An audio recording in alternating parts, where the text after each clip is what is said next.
Ok, então hoje a gente vai tratar de assistência pós-operatória, dando sequência ao nosso conteúdo de centro cirúrgico. E é um tema que a gente tem emplacado uma sequência muito boa. O centro cirúrgico é bem interessante dentro das aulas que vocês estão tendo.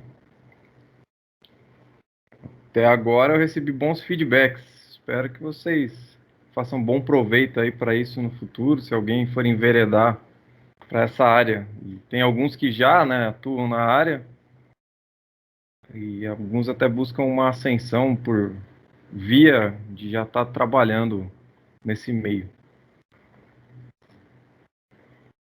Então, quando se fala de período pós-operatório, o paciente ele precisa se recuperar do momento cirúrgico onde ele foi submetido à anestesia. E ele é encaminhado, portanto, à sala de recuperação pós-anestésica, SRPA, ou só RPA, que o pessoal costuma dizer, que é a recuperação pós-anestésica. Então, é um local que fica em anexo ao centro cirúrgico e vai dar o pós-operatório imediato, também conhecido como POI, até que o paciente recupere a consciência, os sinais vitais e se estabilize. Os objetivos do tratamento de enfermagem para os pacientes na sala de recuperação pós-anestésica, eles vão seguir a ideia de proporcionar o cuidado até que o indivíduo tenha se recuperado da anestesia. E nós precisamos estar avaliando passo a passo como o indivíduo vai retomando suas funções motoras e sensoriais. O indivíduo ele vai recobrando a consciência e vai se orientando no tempo e espaço. Dessa forma, os seus sinais vitais também devem se estabilizar e o indivíduo não deve demonstrar nenhuma evidência de hemorragia, náusea ou vômito. É um período considerado um período, portanto, crítico. Se qualquer um desses desvios, nessas situações adversas ocorrerem. Alguns exemplos nas imagens de sala de recuperação pós-anestésica, como vocês estão vendo. Alguns lugares têm umas salas bem amplas, onde você tem centros cirúrgicos que fazem cirurgias durante o dia todo. A admissão de enfermagem na sala de recuperação pós-anestésica, mesmo sendo anexo ao centro cirúrgico, está trocando de setor. Então, cada vez que você faz uma troca de setor, transporta ou leva o paciente a qualquer lugar, é feita uma admissão. Então, a transferência do paciente da sala operatória para a sala de recuperação pós-anestésica, ela é acompanhada da sistematização e admissão do paciente, onde é feito a avaliação, onde é feito todo o processo de checagem, o registro de informações, a avaliação inicial também é considerada. E nesse local, o enfermeiro também ele deve fazer a sistematização de enfermagem como em qualquer outro momento da sua atuação. A assistência de enfermagem durante esse período operatório imediato, ela vai se concentrar em intervenções que vão se destinar a prevenir e tratar qualquer tipo de complicação que o paciente venha a ter nesse local. É importante considerar que, para que tudo isso ocorra de uma maneira eficaz e a equipe possa trabalhar bem, não tenha nenhuma sobrecarga, é necessário um dimensionamento de enfermagem. O que é recomendado por algumas resoluções, na verdade, assim, são recomendações do Conselho Federal, é que haja uma proporção de enfermeiros para pacientes dependentes de respiradores. Um enfermeiro para cada 3 ou 4 pacientes. Então, essa é a recomendação. E um técnico de enfermagem para cada 3 pacientes é recomendado. Então, dentro de pacientes dependentes de respiradores, essa é a recomendação do dimensionamento. Quando se fala de pacientes que não dependem dos respiradores, que colocam ali a máscara de Venturi só para o processo de oxigenação e melhoria da saturação, para esses casos, onde não há dependência de respirador, é um enfermeiro para cada 8 leitos e um técnico de enfermagem para cada 3 pacientes. O dimensionamento, ele tem essa base. E a organização da sala de recuperação pós-anestésica? Como ela se organiza? Quem compõe esse local? Então, a equipe é composta por médico anestesiologista, um enfermeiro e os seus técnicos plantonistas. A capacidade operativa de uma sala desse porte, ela deve guardar relação direta com a programação do centro cirúrgico, então fica ali exposto uma lousa com a programação detalhada de um ponto de vista onde da sala de recuperação possa ser vista essa lousa. Em alguns lugares mais, vamos dizer assim, modernos, que acho que é uma tendência, tem lá um monitor gigante de LED apontando ali os horários das cirurgias, porque tudo é registrado de maneira eletrônica. Alguns materiais e equipamentos utilizados aí nesse local, padrão é cama e maca de recuperação com grades elevadas, para que se tenha segurança caso o paciente acorde agitado de alguma forma. Precisa ter um tensiômetro ou similar, algo que tensione ali os locais que são acometidos pelos processos cirúrgicos. Laringoscópio adulto ou infantil. O capnógrafo, esse sim é específico, tá? Para colocar no dedo, para fazer a saturação.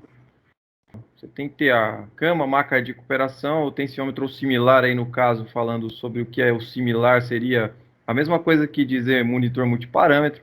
Laringoscópio adulto infantil, se for necessário ali, entubar. Aspirador contínuo elétrico tem que estar presente, caso precise aspirar secreções ou algo do tipo.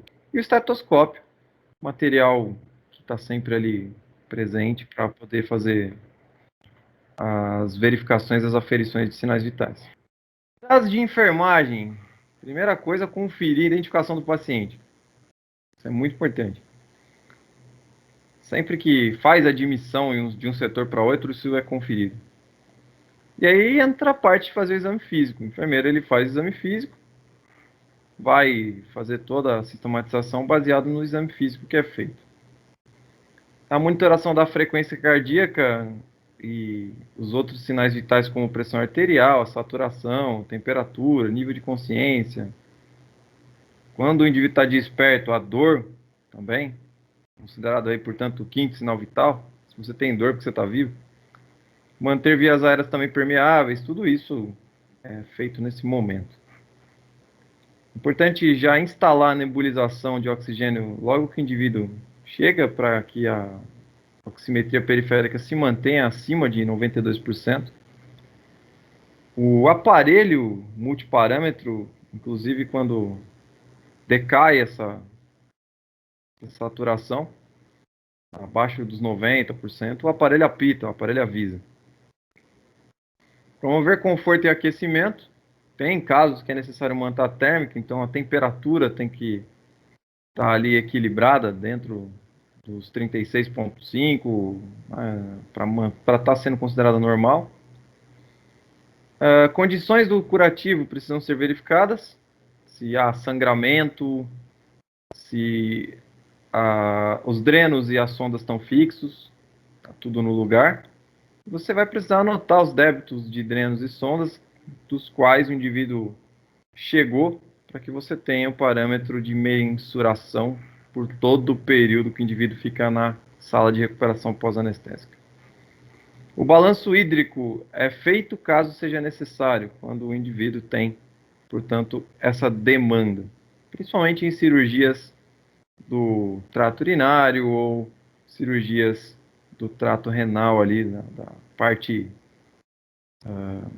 de perdas do sistema renal. Ainda falando sobre mais cuidados, é preciso observar dor, náusea, vômito e comunicar ao anestesiologista caso isso ocorra. Pode estar relacionado diretamente com uma reação pós-anestésica. Administrar analgésicos e antieméticos e também antibióticos conforme as prescrições são feitas e manter as infusões venosas, atentando para qualquer tipo de infiltração ou irritação cutânea. Ou seja, se perder acesso, acontecer alguma coisa que demonstre ali um soroma ou algo que vá demonstrando uma infiltração nessas regiões cutâneas, é importante avisar. E qualquer tipo de irritação que possa aparecer ali, epidemia na pele também.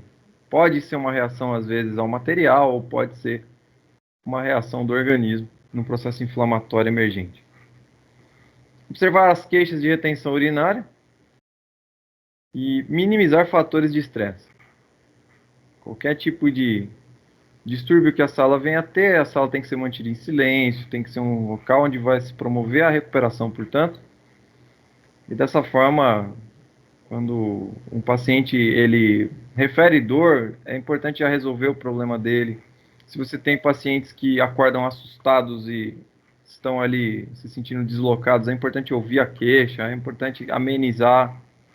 Para quê? Para que seja garantida uma, uma harmonia no ambiente onde todo mundo possa se recuperar e sair o mais rápido possível de lá. A sala de recuperação pós-anestésica é um local bem transitório, não é um local onde as pessoas devem ficar muito tempo além do necessário. Orientar o paciente sobre o término da cirurgia e garantir a sua privacidade e zelar pela sua segurança. Isso é muito importante. Certo? Dúvidas aí, perguntas? Não, professor, tá tranquilo. Ok. A sala de recuperação pós-anestésica é onde vocês acabam fazendo, quando estão em estágio em centro cirúrgico, acabam fazendo uma boa estadia.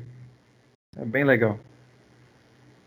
E acaba oferecendo para vocês uma noção bem ampla do que se faz ali na prática no cuidado. É bem importante. Quando eu levo alunos em centro cirúrgico, acaba sendo o lugar que eu mais me concentro, porque você distribui os alunos para ficarem nas salas cirúrgicas. Então o professor acaba ficando com eles na sala de recuperação pós-anestésica ou acaba ficando na CME, na Central de Materiais. Comunicar o anestesiologista, então você vai comunicar o anestesiologista de plantão qualquer intercorrência que seja relacionada aos pacientes que estão ali. Ele é o responsável ali, o médico responsável pelo local. Aplicar o índice de Aldrich e Krolik. Esse índice é um índice que é como se fosse uma escala que vai determinar se o indivíduo está ficando bem para ter alta. Tá? Então a gente vai ver como funciona essa escala. É bem bacana e é padrão. A escala de Brumagem nos pacientes que foram submetidos a anestesias regionais também é usada. Então você tem a escala de Aldrich e Krolik para estabelecer critérios de alta na sala de recuperação pós-anestésica, e essa aqui é específica, além dessa, você vai fazer essa aqui específica para pacientes que foram submetidos a anestesias regionais, como por exemplo, a raquianestesia, anestesia peridural. E você vai estabelecer critérios de alta somando os critérios com a anterior, como eu falei, então você usa as duas. E você vai providenciar ao destino as pacientes de alta médica. Então, quando o indivíduo tem ali uma pontuação adequada para poder ir, uma boa pontuação dentro da escala, você providencia aí o local para o qual o indivíduo deve ir, conforme cada procedimento, cada orientação médica. Existem pessoas que saem da recuperação pós-anestésica e vão embora para casa, existem pessoas que vão precisar ficar em observação, e existem pessoas que rebaixam, não ficam bem e vão para a UTI. Eis aí o índice de Aldrich-Krolik. Bom, explicando um pouquinho da escala, ela é bem fácil. Você vai considerar os itens atividade muscular, respiração, circulação, consciência, saturação de O2, certo? Então, basicamente esses itens aqui, esses 5 itens, são importantes para determinar se o indivíduo vai de alta ou não. Se o indivíduo conseguir movimentar os 4 membros, você dá 2 pontos. Se ele for capaz de movimentar só 2 membros, você dá 1 ponto só. E se ele não move nada, é 0. certo? Se ele for capaz de respirar profundamente ou de tossir livremente, é 2, e aí você vai decaindo conforme, né, vai diminuindo as funções respiratórias. Apresenta dispneia e limitação da respiração, é 1. Se teu apneia, não respira sozinho, é 0. A circulação, pressão arterial em 20% do nível pré-anestésico, é 2. De 20 a 49% é 1. E 50% no nível pré-anestésico é 0. Certo? Então você só vai liberar ali com 80% de capacidade. Portanto, aí tem que estar num padrão alto da escala. A consciência está lúcido, orientado no tempo e espaço? É 2, está bem, sabe o dia que é, sabe o lugar que está, sabe tudo que está acontecendo. Só desperta se solicitado? Aí é 1. E não responde, não desperta, aí é 0. É capaz de manter saturação de O2 maior que 92% respirando em ar ambiente. Então isso é muito importante. Se tirar a máscara, está respirando em ar ambiente, aí você considera, portanto, 2 pontos. Necessita de O2 para manter a saturação maior que 90? Então é 1 ponto só. Apresenta saturação de O2 menor que 90%, mesmo com a suplementação de oxigênio, mesmo com a máscara de Venturi, está ali batendo 90% ou menos. Tem casos, inclusive, que vão para o respirador. E casos mais graves vão para UTI. Então essa é a base da escala. Então aqui um resumo da Professor, escala. Pode falar. eu não entendi essa parte da circulação aí, PA, o senhor pode me explicar, por favor? É a PA em 20% do nível pré-anestésico, essa parte aí eu fiquei meio boiando aqui. O nível pré-anestésico ele determina ali basicamente qual a sua PA, a sua. Na verdade eu falei pressão arterial, né? Isso, é isso. Deixa eu só pegar aqui rapidinho. Não é pressão arterial. Calma aí. Isso que eu fiquei em dúvida. Vou pegar aqui uma escala que mostra aqui, ó. Sabe quem está falando? Deixa eu ver aqui. Fala de novo. A Veronil. Essa parte aí, isso.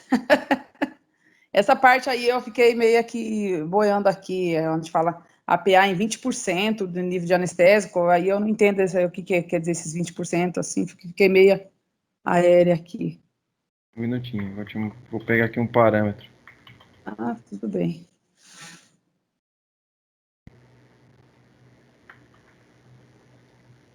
Rapidinho. Mas é pressão arterial mesmo, tá? É que quando você tá anestesiado, você fica com a PA 20% abaixo do normal. Ah, tá. Entendi. Ah, tá. Então acho que nem vou precisar puxar um parâmetro aqui para ver, né? Ah, tá, Mas mas eu já entendi, então, do jeito que você explicou. Fica abaixo do normal, 20%, aí a PA em 20, 40% do nível anestésico, fica sempre abaixo, né? é que quando você tá, por exemplo, quando você tá um nível pré-anestésico, com a PA, por exemplo, só a PA normal, ela vai estar ali, a PA normal 12 por 8 ali, vamos pegar um padrão, 12 por 8, tá? Caso a PA do indivíduo esteja tão rebaixada a ponto de ficar 8 por 5, 8 por 4, entendeu? Entendi. Isso é um problema, inclusive, até adverso, isso não é para acontecer. E, Ah, ok. portanto, o indivíduo permanece na recuperação e, inclusive, o anestesiologista tem que ser avisado. Ah, tá, entendi. Ficou claro para todo mundo isso aí, gente? Obrigada. Imagina. Vê se ficou claro para todo mundo. Professor, Oi. Tranquilo. eu vou considerar as duas ou, tipo, se começar a rebaixar só a sistólica, eu também considero. Você considera as duas. Tá bom. Obrigada. Nada, imagina. Considera as duas. Detalhe, tá na escala. O que é favorável? É favorável para alta, é elegido para alta, todo mundo que esteja em 2, né? Certo? Então isso é muito importante. O indivíduo ele tem que estar parâmetro 2 para tudo para poder sair. Claro isso aí? Claro. Tá 2. claro. Fechou. Perfeito. Não é igual, por exemplo, a escala de Glasgow, por exemplo, que você tem ali algumas pontuações que mesmo assim o cara está consciente.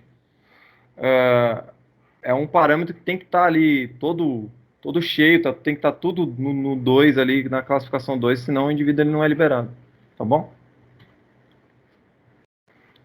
Inclusive, gente, vale a pena dizer também, tá? Se tudo cai a zero e fica a zero aqui por muito tempo, o indivíduo às vezes é transferido para UTI ou é feito alguns procedimentos ali para o indivíduo subir. Beleza?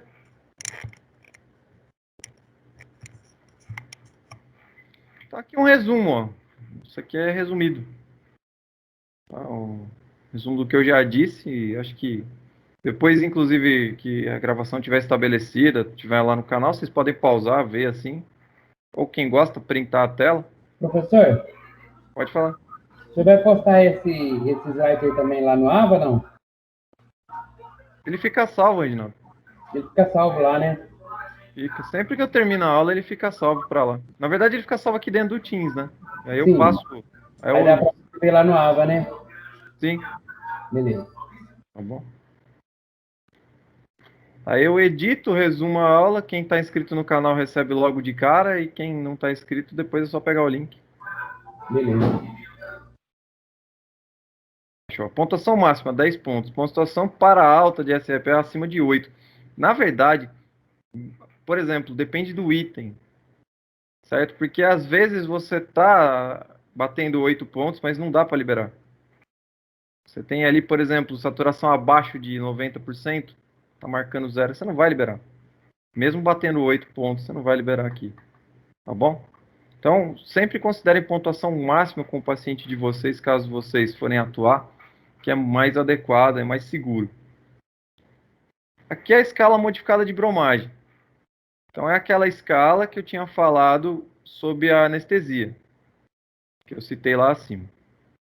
Quando você faz uma anestesia local. Ela vai observar que sem o bloqueio motor, 0 pontos. Se puder flexionar o joelho e mover o pé, mas não levanta a perna, é 1 ponto. Se pode mover apenas o pé, 2 pontos. Não pode mover o pé ou o joelho, é 3 pontos. Tá? Então é assim que funciona essa escala. Ela basicamente ela começa aqui, ó, não pode mover o pé ou o joelho, pode mover apenas o pé, pode flexionar o joelho, mover o pé, mas não levantar a perna, e sem bloqueio motor está movendo tudo. Então essa é o contrário. Quanto mais ponto, mais bloqueado.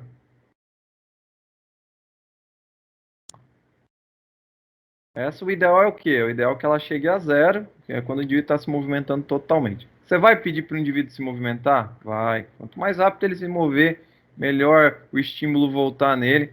Ele fica elegível para alta, somando-se à escala anterior, como vocês viram, a escala de Krolik. Intervenções de enfermagem no pós-operatório imediato, que é ali durante ali o serviço ali da RPA. Então você vai avaliar a respiração e administrar o oxigênio, suplementar se for prescrito, na maioria dos casos é. Vai monitorar os sinais vitais e observar a temperatura, umidade e coloração da pele. Avaliar o local da cirurgia e os sistemas de drenagem da ferida, os drenos, se estão todos ok, se não escapou nada, se está sanguinolento em volta, qual a característica. Avaliar o nível da consciência, a orientação, a capacidade de mover os membros. Vai avaliar a dor, certo? Estou frisando 1 a 1 para que fique mesmo na cabeça de vocês o que vocês estão vendo, vão fazer. Nessa mensuração de dor, as características de horário e a via de administração da última dose do analgésico tem que ser considerado. Tem vários níveis de analgésicos que são administrados. Normalmente, se não houver alergia e se tiver tudo bem ali, conversou com o anestesiologista, é administrado de pirona. Se a dor for muito intensa, acaba entrando com algo um pouco mais forte, um tramadol ou algo ali como morfina, depende muito do tipo da cirurgia e depende amplamente ali do tipo de droga que é suportada. Vai posicionar o cliente de modo a melhorar o conforto. Quanto mais confortável o indivíduo fica, menos estresse, mais rápido ele começa a se mexer, a consciência recobra, os sinais vitais se estabilizam, a escala é feita e você consegue já mandar o indivíduo para outro setor. É preciso considerar muito essa segurança da expansibilidade pulmonar, porque o objetivo maior é que o indivíduo possa respirar por si e adquirir oxigênio de maneira autônoma. Então, o pulmão tem que expandir bem para isso. Avaliação da perviedade dos catéteres, ou, no caso, a avaliação da perfusão, tá? Que se está tudo ali sendo infundido com velocidade e soluções corretas, geralmente usa Ringer lactato na maioria das recuperações pós-anestésicas. Ringer lactato, eu acho que com o nome convém que vocês vão no Google depois, confiram os componentes do Ringer lactato, depois entendam a relação do Ringer lactato para o momento de recuperação, para que vocês entendam por que ele é uma solução fisiológica importante nesse sentido. Alguns drenos. Tá? Então a gente vai falar de dreno agora. Então o que é dreno? A definição de dreno é qualquer tubo, tá, que vai sair da área periincisional. Ou seja, você tem a incisão, o que vai sair de lá, você tem ali uma extensão que sai dessa área de dentro dela para fora, com o objetivo de fazer a drenagem de algum líquido que o organismo está eliminando. A gente diz que isso é um dreno. Como é que escolhe um dreno? Aqui o médico cirurgião ali, o médico que recomenda, ele vai escolher o dreno. Então é de acordo com o líquido a ser drenado. Detalhe, tá, o dreno é inserido lá no centro cirúrgico. O dreno não é colocado, inserido lá na RPA. Tá, então isso tem que ficar claro, assim, só para frisar, caso alguém tenha pensado aí que o dreno é inserido na RPA, tá bom? É preciso avaliar a cavidade na qual ele será inserido, conforme também a cavidade. Tem cavidades que não suportam alguns tipos de dreno, porque elas são amplas, e outras cavidades são um pouco menores e também vão precisar dos seus drenos específicos. O tempo de duração, quanto tempo vai ficar a drenagem? E o objetivo da drenagem, se tem objetivo profilático ou se é um tratamento.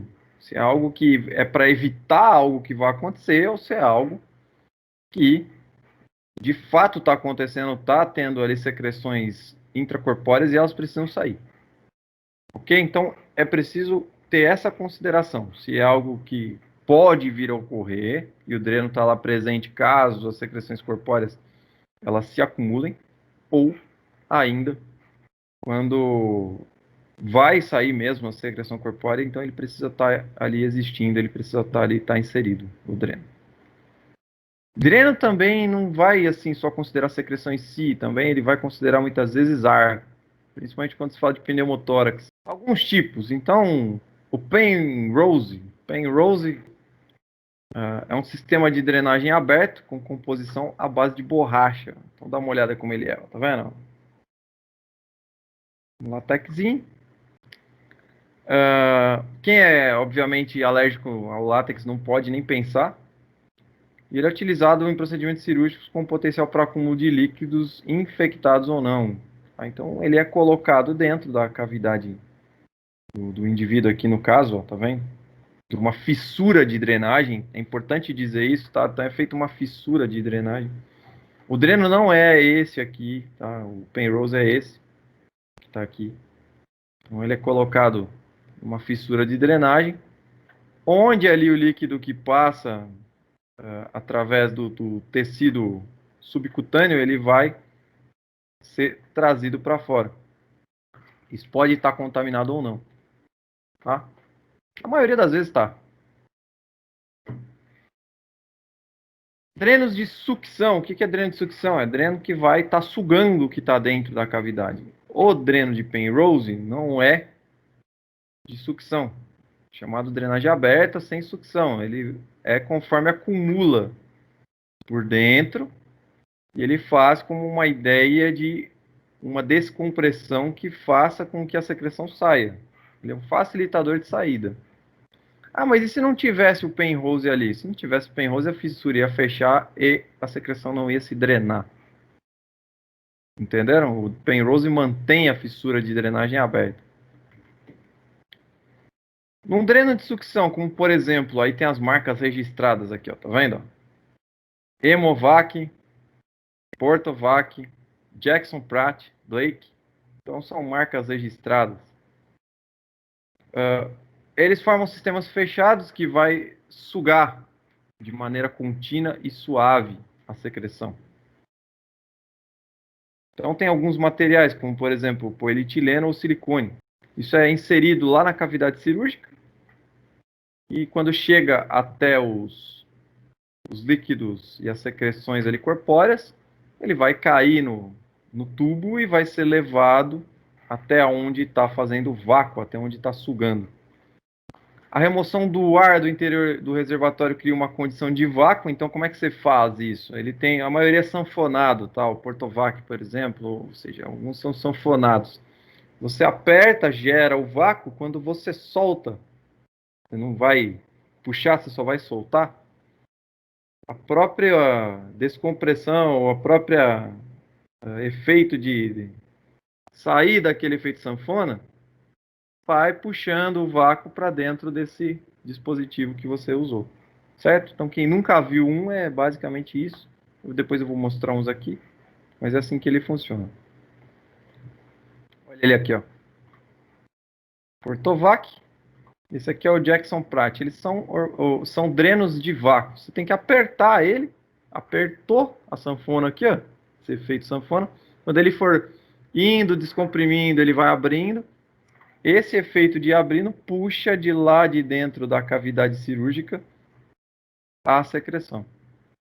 A mesma ideia esse aqui.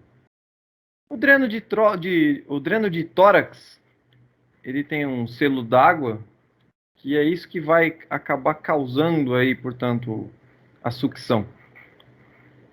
É usado então como descompressão negativa, usando o nível d'água. Falando assim é um pouco estranho de entender, mas depois eu vou mostrar. E basicamente ele tem coletores de drenagem que vão atuar na pleura pulmonar ou na região do mediastino, e eles são empregados em cirurgias torácicas, portanto. Ou mesmo, né, quando se fala de torácico, você pode considerar cirurgia cardíaca, cirurgia de lobo pulmonar, enfim. Ele pode ser usado não só para tirar líquidos dessa região, mas também pode ser usado para retirar excesso de gases. Então, a mesma ideia é um dreno tubular com polietileno de material, e geralmente tem mais de um orifício lá na sua extremidade, muito parecido com a ideia do vácuo, só que não vai fazer vácuo e sim vai fazer troca de pressão com a água que está presente no coletor.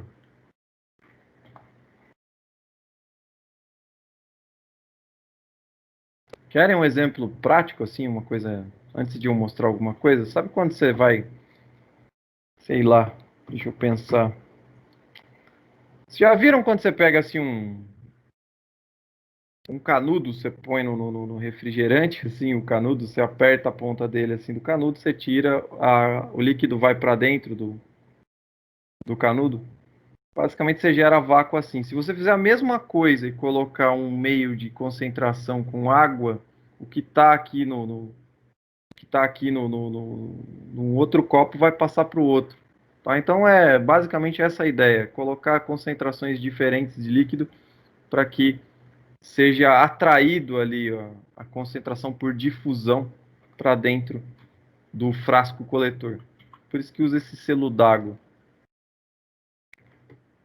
Então é assim que funciona.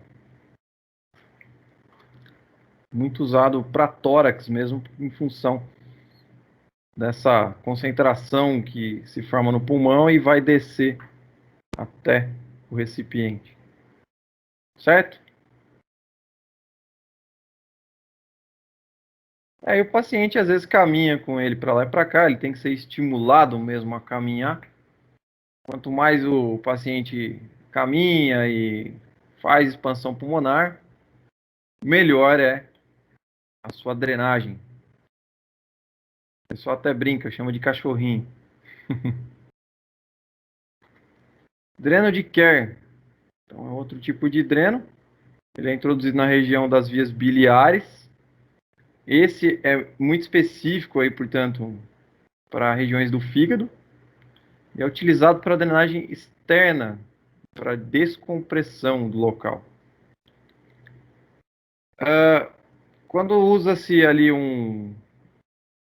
algum tipo de prótese modeladora para deixar o fígado no lugar, ou algo que fixe a região hepática, esse dreno ele é colocado porque vai basicamente acumular líquido nessa região ali de uma maneira secretiva, então esse dreno ele acaba fazendo o escape ali, portanto, dessa secreção para o meio externo. Ele tem essa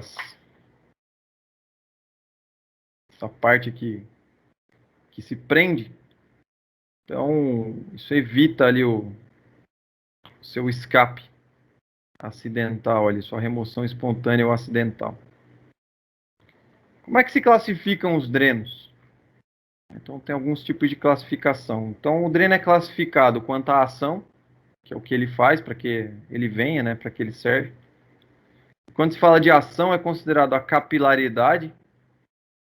E falando de capilaridade, isso significa que está dizendo que é a saída da secreção através da superfície externa do dreno. Então, é como ele se capilariza, é como ele consegue eliminar mesmo, parecido com a ideia de vascularizar, mas obviamente não é um vaso, então é um meio artificial, mas é como ele extravasa, portanto, os líquidos corpóreos. Eles são também, na sua ação, classificados quanto à gravitação, ou seja, catéteres de grosso calibre que são colocados na cavidade com drenagem em bolsas coletoras. Então, se ele gravita ali, se ele tem uma boa ação gravitacional, se ele consegue fazer com que as secreções elas sejam atraídas para baixo. Quando mais calibrosos, maior ali, portanto, seria a sua gravitação devido ao espaço que se tem para passar a secreção. Seria essa a ideia de gravitação. E quanto à sua sucção, que é quando se prevê o acúmulo dos líquidos em grande quantidade por períodos prolongados. Então, quando você tem um ferimento que vai ter que ficar ali muito tempo, o dreno acaba usando esses drenos de sucção. Quanto ao material também, né? Materiais de borracha, eles são mais macios, maleáveis, então eles vão reduzir a chance de lesão da estrutura infraabdominal. Então, quando você tem uma cirurgia de abdômen, os materiais mais flexíveis, eles são melhores. O material de polietileno é um material plástico e pouco irritante. Às vezes é radiopaco e é rígido. Quanto à estrutura, os drenos laminares, que seriam, por exemplo, de Penrose, tá vendo? Lâminas, né? Fininho ali, achatado, que são de látex ou silicone, eles são mais macios, maleáveis e, portanto, são mais fininhos ali.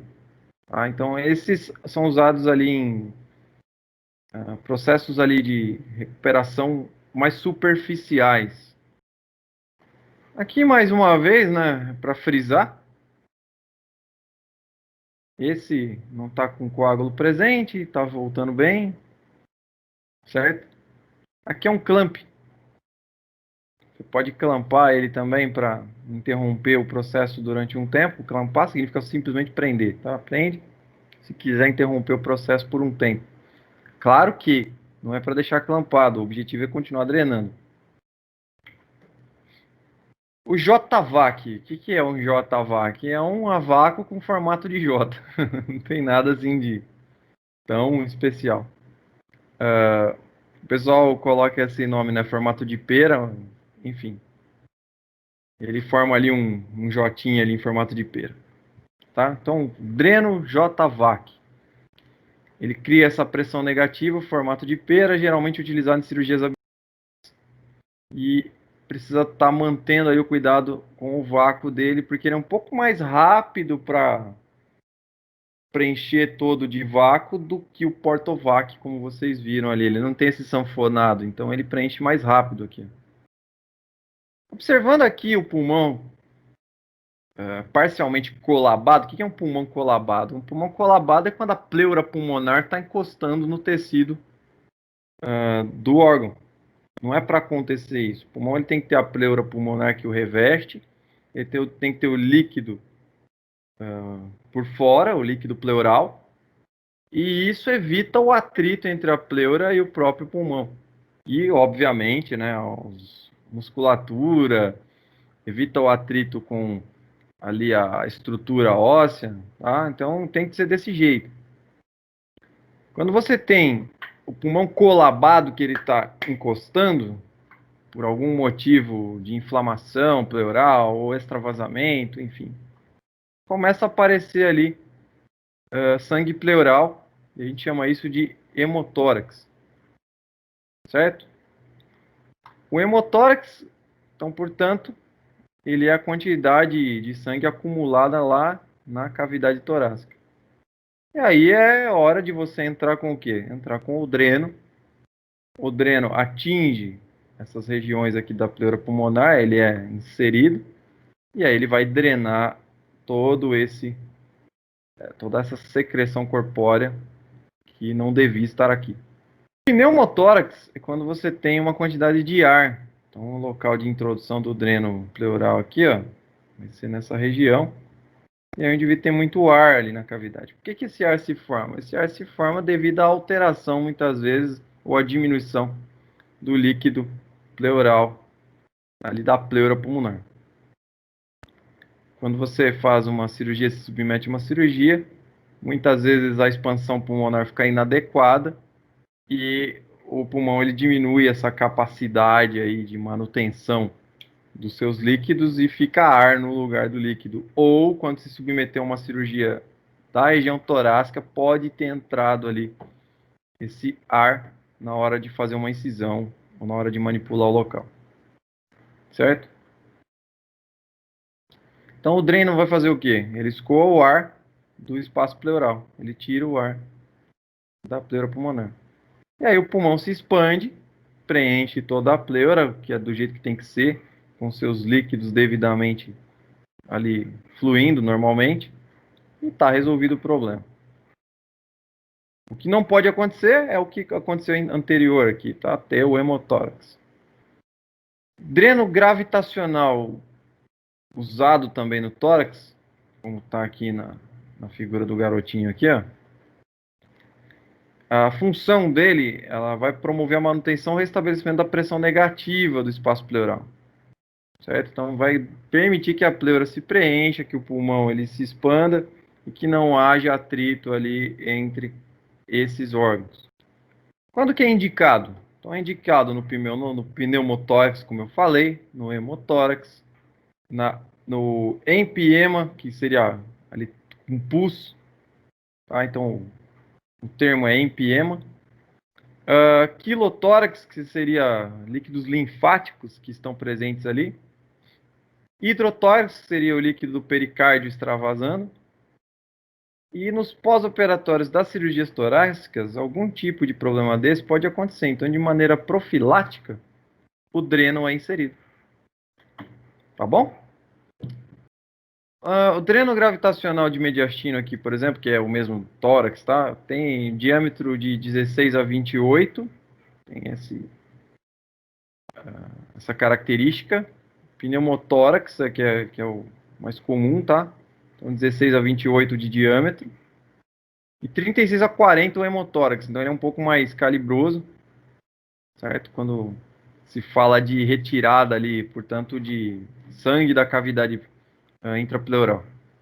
Por que tem que ser mais calibroso? Porque o sangue pode coagular, entenderam? Então, às vezes, é notável essa saída de coagulação, então ele tem que ser mais calibroso. Obviamente, são administrados alguns anticoagulantes nos processos cirúrgicos, como vocês já sabem. Isso facilita de não acontecer, mas pode ocorrer, certo? Aqui está exemplos aqui de diferentes coletores e seus calibres aqui, nessa imagem. E aqui os próprios tubos aqui. Então aqui a entrada de inserção, o nível para a marca d'água. A troca de curativos sempre que necessário no dreno. A acidez ali do local, ali onde está saindo a secreção, ela vai poder causar lesão de pele. Então sempre tem que manter o curativo o mais limpo e seco possível. Limpeza usa solução fisiológica 0,9. A solução fisiológica comum que vocês estão acostumados, soro fisiológico. Vai usar a bolsa coletora para quando você precisa identificar ali, ou na verdade assim, usar a bolsa coletora facilita, né, na quantificação de drenagem e evita a proliferação bacteriana, vai proteger a pele do contato efluente. Ou seja, o que é a bolsa coletora? É quando você coloca ali no curativo, em torno do curativo, uma espécie ali de envolto aí que pode proteger o local. Nem todo lugar faz isso, tá? Eu tô deixando assim, mas com uma possibilidade. Pode ser solicitado também o tracionamento do dreno diariamente até a retirada, certo? E é o que a gente chama de obliterar o trajeto. O dreno, então, ele é tracionado gradativamente, até que ele vá sair, certo? Até o dia de tirar também. Então, depende muito. Tem dreno, por exemplo, como, por exemplo, o penhose, ele vai sendo tracionado gradativamente para que não haja risco do ferimento se fechar e comprimir ele. Não é para acontecer, tá? Mas pode acontecer. Os drenos, como vocês viram, que são fixados com ponto cirúrgico, esses drenos eles só vão ser retirados, obviamente, quando tem ordem médica. Então, esses aí não é o caso de a gente fazer esse tipo de tração. Já drenos que têm indicação de tracionamento, eles vão ser tracionados gradativamente. Não sei se eu já comentei, mas caso o dreno escape precocemente, sem ordem médica ou sem o período cumprido ali, o período orientado, é preciso cobrir a cavidade, certo? Então é preciso colocar algo, uma gaze ali, um chumaço ali de gaze que vá cobrir a cavidade e solicitar, portanto, que o indivíduo, o paciente, seja avaliado pela equipe médica, ou no caso ali o responsável por ele.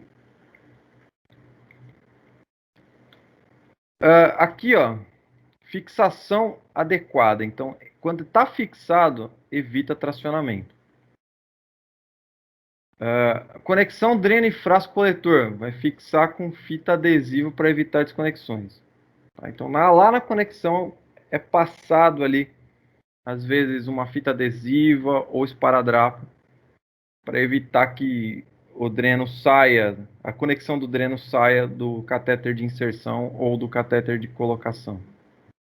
Então aqui no 5, ó, tem um esquema de fixação do dreno com o meso e a contrameso. Aqui, tá? Então você tem ali um esquema de fixação para manter o dreno no lugar, no local da inserção do catéter. Aqui, ó, um exemplo de fita adesiva conectando o dreno ao catéter, impedindo, portanto, que a sua extensão se desconecte do catéter. Então, dois exemplos aqui distintos que são recomendados para fixar de maneira adequada. O nível de água destilada, lembrando, não atua com solução fisiológica, ele usa água destilada. Então, o nível de água destilada que vai funcionar como válvula de drenagem, ele vai permitir a drenagem do líquido ou do gás que está ali na cavidade cirúrgica e vai impedir a entrada de ar lá na cavidade pleural. Então, dreno de tórax é o que usa, certo? Como é que funciona? Então vamos ver componente por componente. Ó. O 1, frasco coletor, é isso que vocês estão vendo aqui, ó. Na verdade aqui, ó, tá o frasco coletor todo, número 1. Etiqueta volumétrica graduada, então cola ali uma volumétrica. Aí você faz esse risco aqui em centímetros. Há alguns lugares que é tudo bacaninha, muito bem, obrigado, né? O lugar tá legal, você não precisa fazer essa etiqueta, não. Isso aqui é padrão. Tem lugar que você precisa pegar seu esparadrapo, uma régua e produzir. Tá? Mas tem lugares que não, que é tudo legal, o negócio já vem pronto. Tem que pôr data, hora. E aí vem a tampa, que é o número 3 aqui. A tampa. A alça de transporte, que é o lugar onde o indivíduo pode pegar ali, o número 4.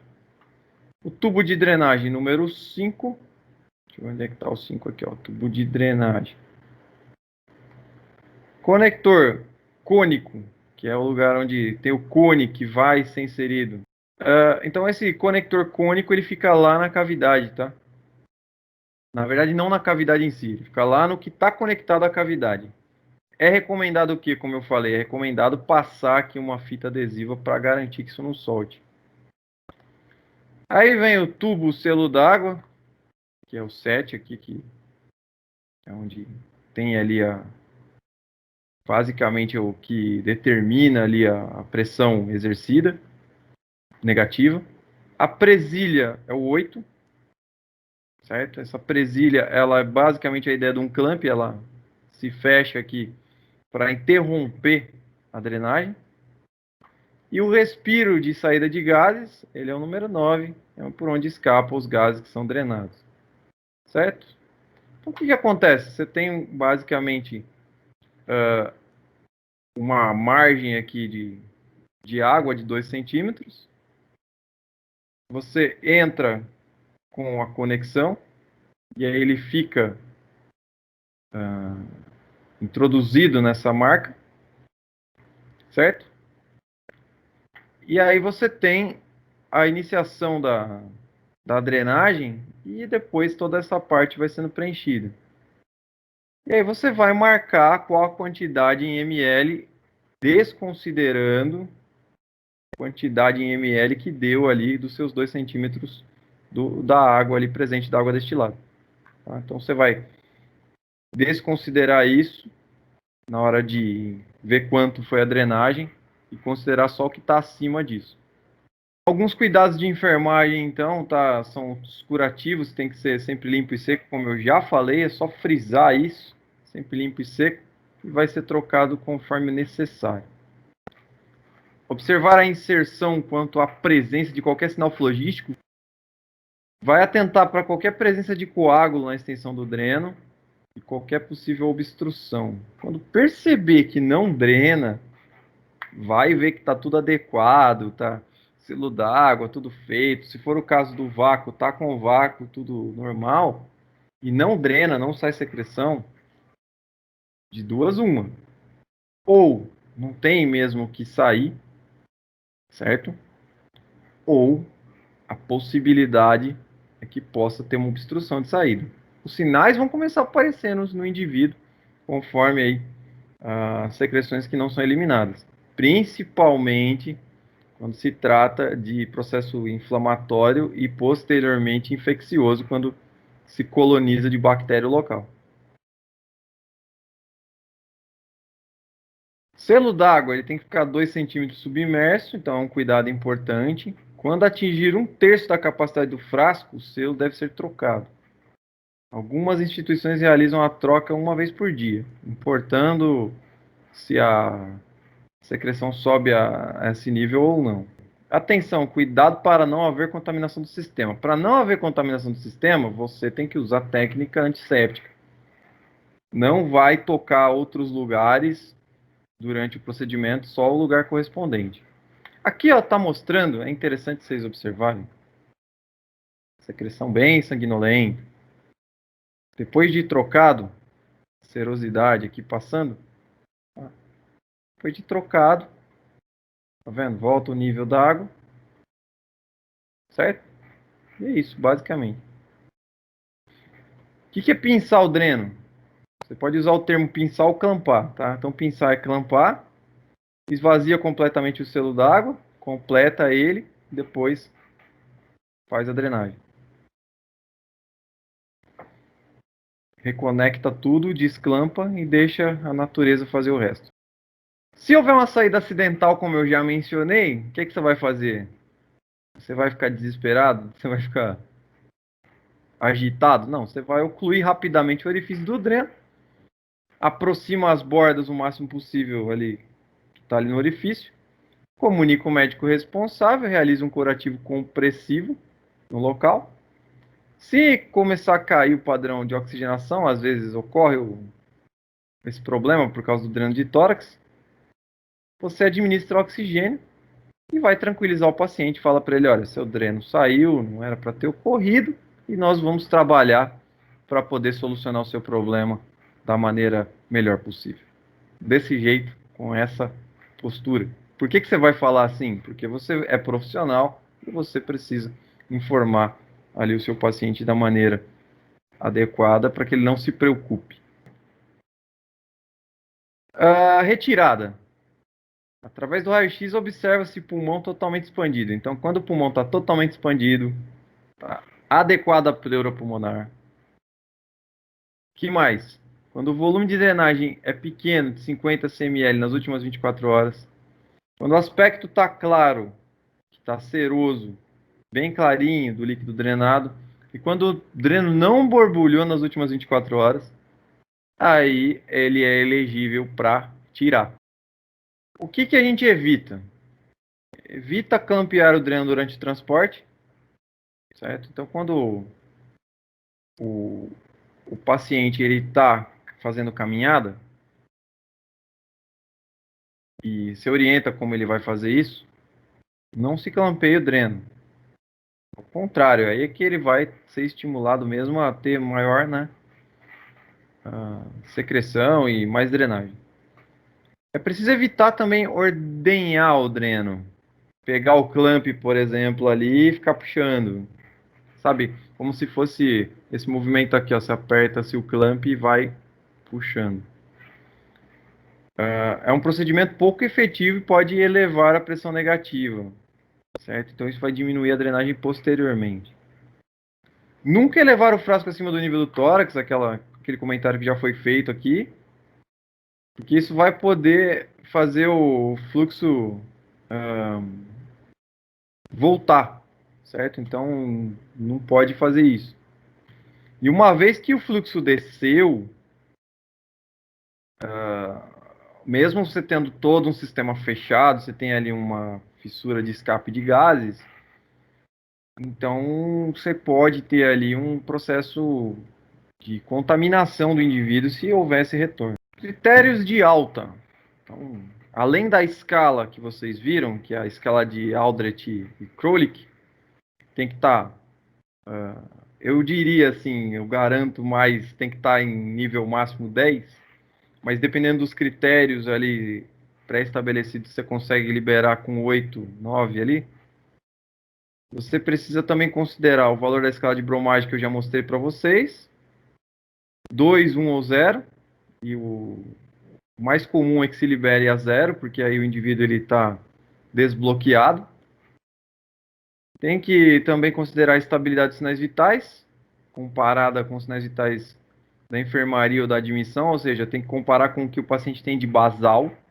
Então, para determinar aquelas porcentagens que vocês veem na escala de Aldrich-Krolik, é preciso estar vendo o basal do paciente, porque cada paciente, obviamente, tem um tipo de sinal vital basilar, né?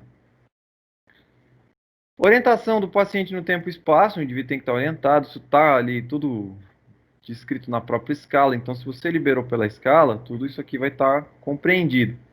Vômito sob controle e ou tratamento medicamentoso, o indivíduo não pode ser liberado com náusea e vômito constante, tem que estar ali com antiemético administrado. A dor tem que estar sob controle ou o medicamento tem que estar ali já ter sido feito e ter tido promovido alívio da dor. A força muscular que favoreça a respiração profunda e tosse, portanto, tem que estar preservada. Então, resumindo, o que você faz ali para dar uma alta para a unidade de destino? Você vai avaliar parâmetros, vai evoluir e vai documentar toda a assistência prestada, vai comunicar ao setor de destino a alta e a transferência e as condições nas quais o indivíduo foi transferido e vai proporcionar um transporte seguro. Transporte seguro geralmente é em maca, mas em alguns casos pode ser em cadeira. Então, potenciais complicações na sala de recuperação pós-anestésia. Vamos considerar que é a dor, certo? Então tem que estar avaliando, quantificando, posicionando o indivíduo corretamente, certo? Então o conforto ele vai ser estabelecido ali através de coxins, vai auxiliar a mudança de decúbito e vai administrar a terapia álgica adequada e prescrita. Pode acontecer complicações respiratórias, como por exemplo hipóxia, baixa ali do oxigênio no indivíduo. Obstrução de vias aéreas também pode ocorrer, principalmente em cirurgias que vão fazer rinoplastia ou algo do tipo.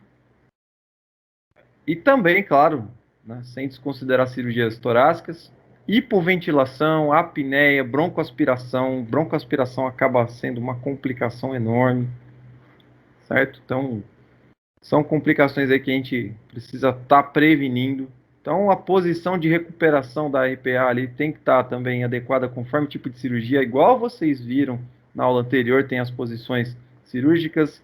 Quando o indivíduo é transportado para a sala de recuperação pós-anestésica, essas posições acabam não mudando tanto. Quando é para proporcionar conforto e adequação ao procedimento que foi feito.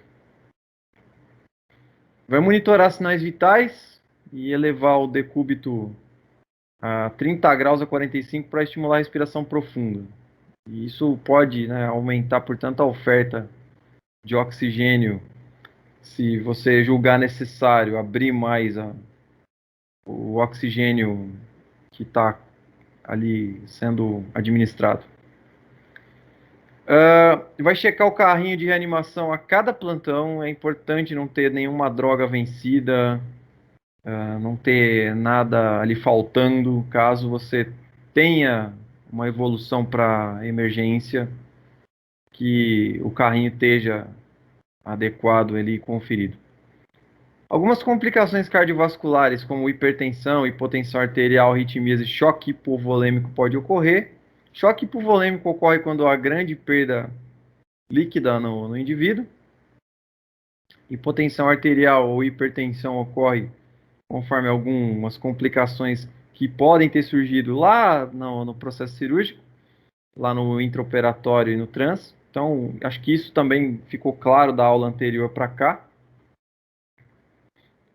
Verificar o nível de consciência é importantíssimo. A pressão arterial tem que estar sendo verificada constantemente. Providenciar acesso venoso adequado vai elevar os membros inferiores. Se ocorrer hipotensão com pressão arterial sistólica abaixo dos 90, é importante estar comunicando. Observar queixas dolorosas e retenção urinária. Se houver hipertensão acima dos 160, também é preciso comunicar, se a sístole estiver acima dos 160.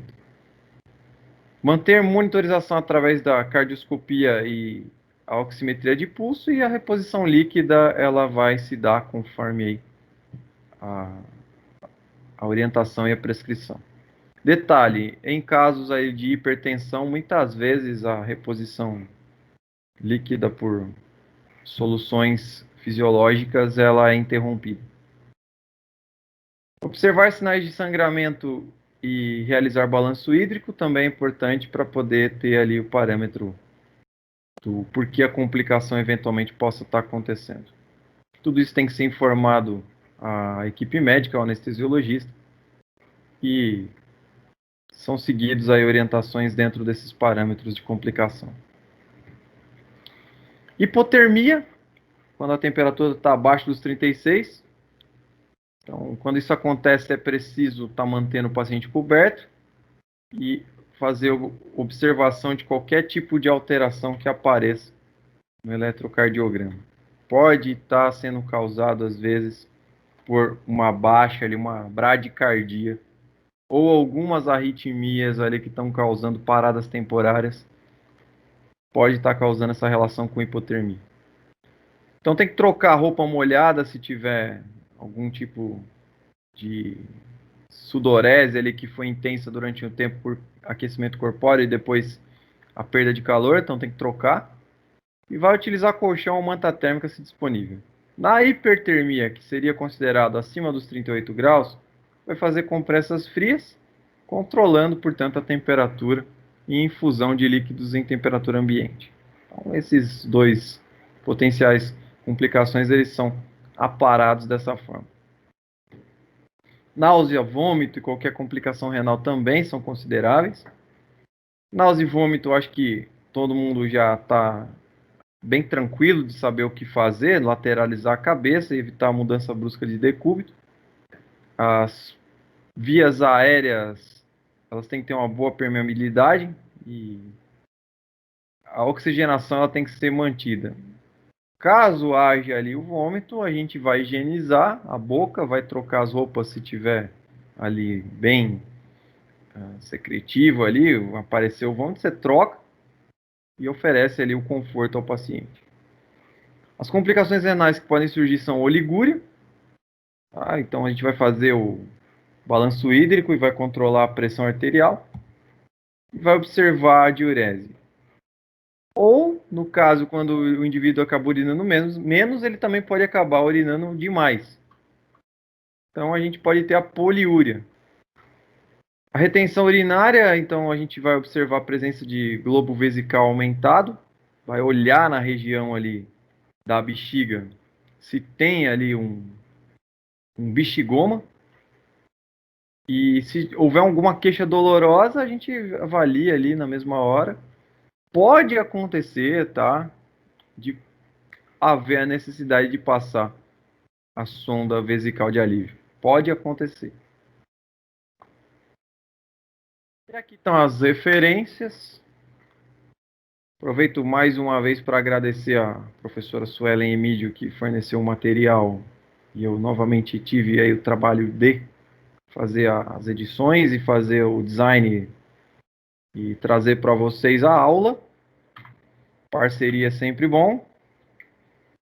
Vou finalizando aqui. Espero que vocês tenham curtido e abro para questões.